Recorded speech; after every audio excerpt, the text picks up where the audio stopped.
It just proves why Scots are sick of this SNP government and its incompetence. After 18 years, they're out of ideas and out of time. You don't need to be standing on Princes Street to realise how important buses are, and that we probably want to be expanding the number of buses we have on our roads, because it's a great way of getting around, it's affordable, it's efficient, it's green. But despite that, we have a situation where Alexander Dennis, one of the biggest bus manufacturers in the UK and one that manufactures buses here in Scotland, are looking at closing their operations in Scotland. Last week, John Swinney claimed that he became aware of issues facing Alexander Dennis a few weeks ago and was doing what he could to help the company. But that is not true.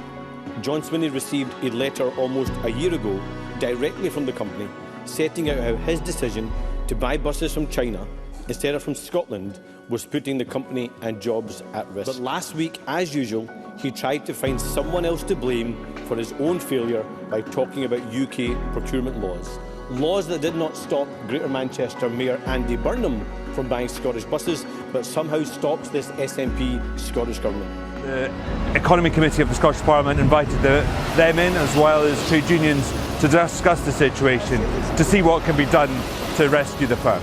You just explain to me why that investment in Scarborough couldn't have been made in Larba. Is this about asset liquidation? We've had quite a substantial amount of funding, tens of millions of pounds. Having been in business, and businesses of different sizes, I can't believe that's the first time the business considered that scenario. So there are some key things that need to be looked at. First of all, we need to look at the Subsidy Control Act, because that does allow certain things to be taken into consideration, such as social value, enables direct award, and to look at how different countries compare to this country for manufacturing things. So we need the Scottish Government to really look at that. But we also all need to work together to ensure that there are fresh orders on the order books to save the 400 jobs which are based in Larba and Falkirk. Workforce don't need engagement from the Scottish Government, they need contracts from the Scottish Government.